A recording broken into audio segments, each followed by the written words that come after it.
નમસ્તે વિદ્યાર્થી મિત્રો, જ્ઞાનપથ શૈક્ષણિક સંકુલમાં આપનું હાર્દિક સ્વાગત છે. આજે આપણે ધોરણ 8 વિષય હિન્દી કાવ્ય 4 ઉઠો ધરા કે અમર સપૂતો.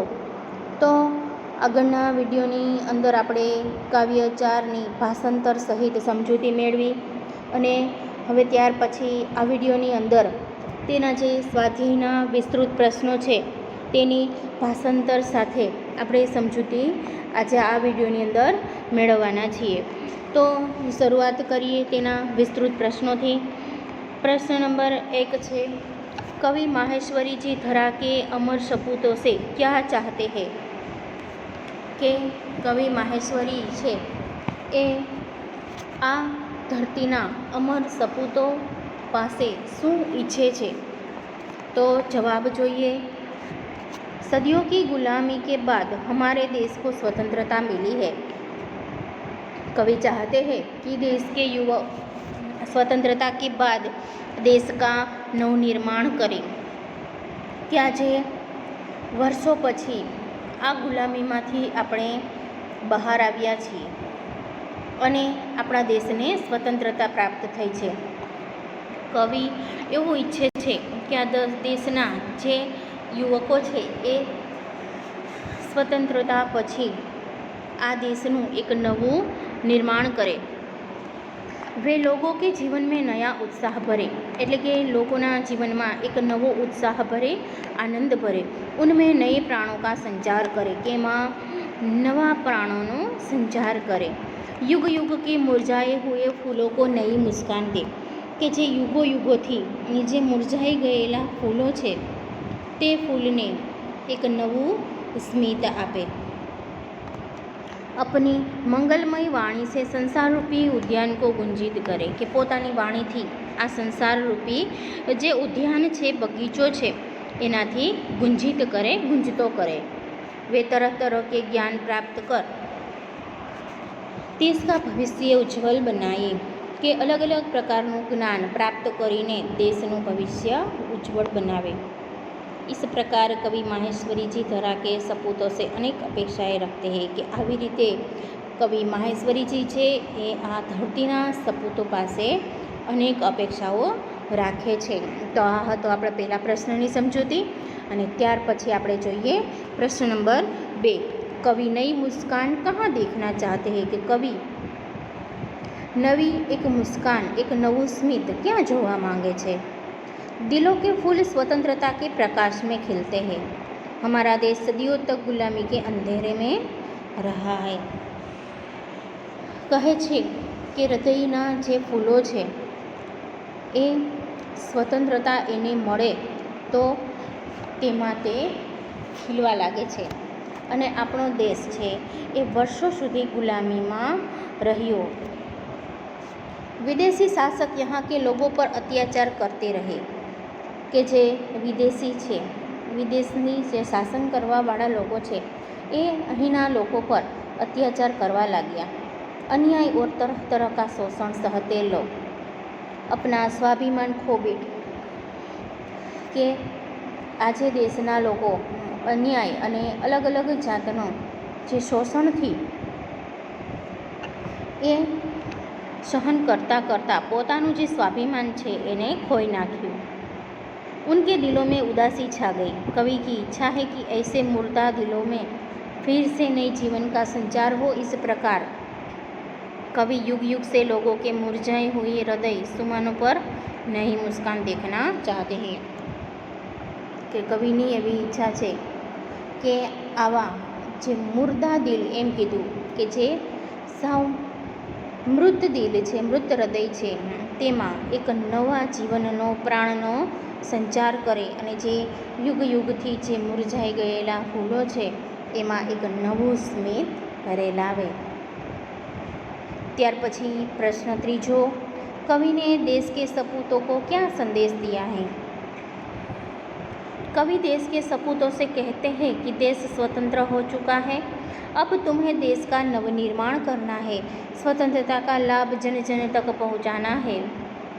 કે પ્રશ્ન છે કે દેશના સપૂતો માટે શું સંદેશો આપે છે? તો કે કવિ છે દેશના સપૂતો માટે એને કહે છે કે આપણો દેશ છે હવે સ્વતંત્ર થઈ ચૂક્યો છે અને હવે આ દેશનું છે નવું નિર્માણ કરવાનું છે. સ્વતંત્રતા કા લાભ જન જન તક પહોંચાના હૈ, એટલે કે સ્વતંત્રતાનો લાભ દરેક જણ સુધી પહોંચાડવાનો છે. देशवासी तुमसे बड़ी बड़ी आशाएं रखते हैं, तुम्हें उन्हें निराश नहीं करना है, तुम्हें लोगों में नए प्राण फूंकने हैं, विकास के नए रास्ते खोज कर तुम्हें देश का पिछड़ापन दूर करना है. इस प्रकार कवि ने देश के सपूतों को संदेश दिया है कि वे देश को एक नए युग में ले जाए. કે દરેક લોકો સુધી એનો લાભ છે એ પહોંચાડવાનો છે અને દેશના લોકો છે એ તમારાથી ઘણી બધી આશાઓ અપેક્ષાઓ રાખે છે અને તમારે એને નિરાશ કરવાના નથી. એ લોકોમાં નવો એક પ્રાણ ઉમેરવાનો છે અને વિકાસના નવા નવા રસ્તાઓ શોધવાના છે અને જે પાછળનું જે કંઈ પણ ભવિષ્ય હતું એને દૂર કરવાનું છે અને એક નવો જ રસ્તો શોધવાનો છે. આવી રીતે દેશના સપૂતોને તે સંદેશો આપે છે. ત્યાર પછીનો પ્રશ્ન છે, હમારી રાષ્ટ્રીય સંપત્તિ कौन कौन सी है, उसकी सुरक्षा के लिए आप क्या क्या कर सकते हैं. કે આપણી રાષ્ટ્રીય સંપત્તિ કઈ કઈ છે અને એની રક્ષા માટે તમે શું શું કરી શકો છો. રેલગાડિयाँ, रेलवे स्टेशन, राष्ट्रीय राजमार्ग, नदियाँ, अभयारण्य, पुरातत्व संबंधी संपत्ति आदि हमारी राष्ट्रीय संपत्ति है. કે રેલગાડી છે, રેલવે સ્ટેશન છે, જે રાષ્ટ્રીય ધોરીમાર્ગો છે, નદી છે, અભયારણ્યો છે, જે પુરાતત્વ સંબંધી સંપત્તિ એટલે કે જે આપણી જૂની પુરાણી જે સંપત્તિ છે આ બધું જ છે એ આપણી રાષ્ટ્રીય સંપત્તિ કહેવાય છે. રાષ્ટ્રીય સંપત્તિ કી સુરક્ષા હમારા કર્તવ્ય है, કે એની સુરક્ષા કરવી એ આપણું કર્તવ્ય છે.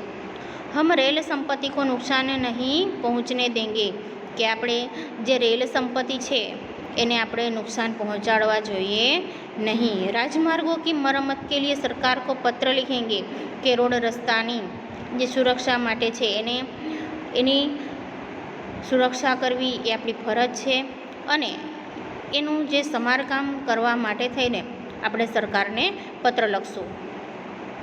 हम लोगों को पानी का महत्व समझाकर उसका अपव्यय रोकेंगे, કે અમે લોકોને પાણીનું મહત્ત્વ સમજાવીને તેનો ખોટો બગાડ રોકીશું. સરકાર દ્વારા સંરક્ષિત ઇમારતોं को नुकसान पहुँचते देखकर हम पुरातत्व विभाग को सूचित करेंगे, કે સરકાર દ્વારા જે કાંઈ પણ સંરક્ષિત ઇમારતો છે એને નુકસાન પહોંચતું જોઈને અમે જે પુરાતત્વ વિભાગ છે એને જાણ કરશું. अभयारण्यों में रक्षित पशुओं का शिकार होते देखकर हम उससे संबंधित अधिकारियों को सावधान करेंगे, કે અભયારણ્યમાં જે પશુઓ રહેલા છે એનો શિકાર થતો અમે જોઈશું તો એ અધિકારીને પણ અમે સાવધાન કરીશું અને આપણી આટલી ફરજ છે એ અમે પૂરી કરીશું. ત્યાર પછી પ્રશ્ન નંબર 5, उठो धरा के अमर सपूतों कविता में कौन कौन सी बातें हैं जिन्हें तुम अपने जीवन में उतारना चाहोगे. કે આ કાવ્યમાં એવી કઈ કઈ વાતો છે જે તમે તમારા જીવનમાં ઉતારવા માંગશો. જવાબ જોઈએ. मैं अपने देश से प्रेम करूँगा, कि હું મારા દેશને પ્રેમ કરીશ. मैं केवल अपने लिए नहीं बल्कि देश के लिए जीऊँगा, कि હું માત્ર મારા માટે જ નહીં પણ દેશ માટે જીવીશ. मैं सारे देशवासियों को अपना मानूंगा, કે હું બધા જ દેશવાસીઓને મારા પોતાના માનીશ. मैं खूब मन लगाकर पढ़ूँगा, पढ़ लिख कर अपने ज्ञान का उपयोग देश की सेवा में करूँगा, કે હું ખૂબ મન લગાવીને ભણીશ અને ભણી ગણીને હું મારા જ્ઞાનનો ઉપયોગ દેશની સેવા માટે કરીશ. मैं चाहूँगा कि मेरी योग्यता का लाभ देश को मिले, કે હું એવું ઈચ્છીશ કે આ મારી યોગ્યતા છે એનો લાભ છે દેશને મળે.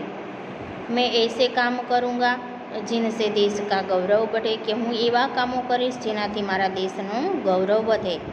मैं देश की रक्षा करने में भी कभी पीछे नहीं हटूँगा, कि હું મારા દેશની રક્ષા કરવા માટે થઈને પણ હું ક્યારે પાછળ હટીશ નહીં.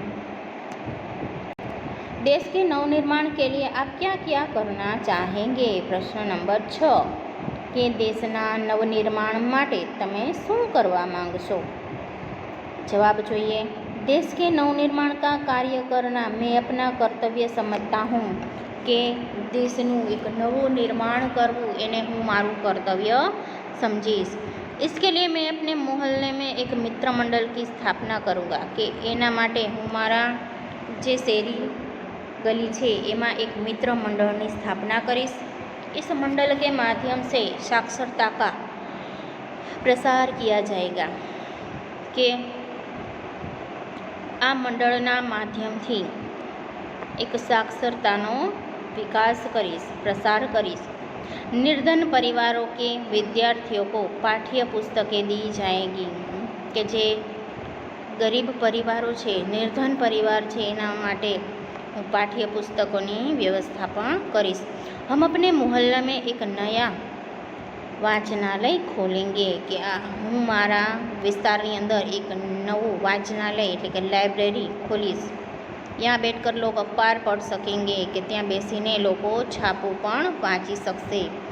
मंडल की तरफ से वृक्षारोपण किया जाएगा और समय समय आरोग्य शिविर लगाए जाएंगे કે વૃક્ષારોપણ પણ અમે કરશું અને સમય સમય પણ અમે આરોગ્ય શિબિર પણ અમે લગાવશું। ત્યાર પછી હવે આપણા વિસ્તૃત પ્રશ્નની સમજૂતી અહીંયા પૂરી થાય છે અને ત્યાર પછી હવે બે વાક્યના જે પ્રશ્ન જવાબ છે તેની સમજૂતી પણ આપણે મેળવશું। તો પ્રશ્ન નંબર 1 धरा के सपूत नए राग और गान किसमें भरेंगे કે નવો રાગ અને નવું ગીત શેમાં ભરશે? स्वतंत्रता पाने के बाद हमारे देश में नया युग आया है। धरा के सपूत इस नव युग की वीणा में नए राग और गान भरेंगे કે સ્વતંત્રતા પછી આપણા દેશમાં એક નવો યુગ આવ્યો છે અને એ ધરતીના આ સપૂતો આ નવા યુગની વીણામાં એક નવું રાગ અને ગીત ભરશે। પ્રશ્ન બીજો, धरती माँ की काया आज सुनहरी क्यों हो रही है કે આજે સુવર્ણ ધરતી માતાની કાયા એટલે કે એમનું શરીર આજે કેમ થઈ રહ્યું છે? सारे देश में स्वतंत्रता रूपी सूर्य का प्रकाश फैला हुआ है। सुनहरी धूप के कारण आज धरती माँ की काया सुनहरी हो रही है કે આખો દેશ છે સ્વતંત્રતા રૂપી સૂર્યના પ્રકાશથી એકદમ સુવર્ણમય બની ગયો છે અને આ સુવર્ણ ધૂપ એટલે કે તડકો એના કારણે આજે ધરતી માતાનું શરીર છે એકદમ સુવર્ણ લાગી રહ્યું છે। હવે પછી પ્રશ્ન નંબર આપણો ત્રીજો એક વાક્યના પ્રશ્ન જવાબ છે તે પણ સાથે સાથે સમજૂતી મેળવી લઈએ। તેમાં પ્રશ્ન 1 છે कवि ने धरती के सपूतों का किस लिए आह्वान किया है?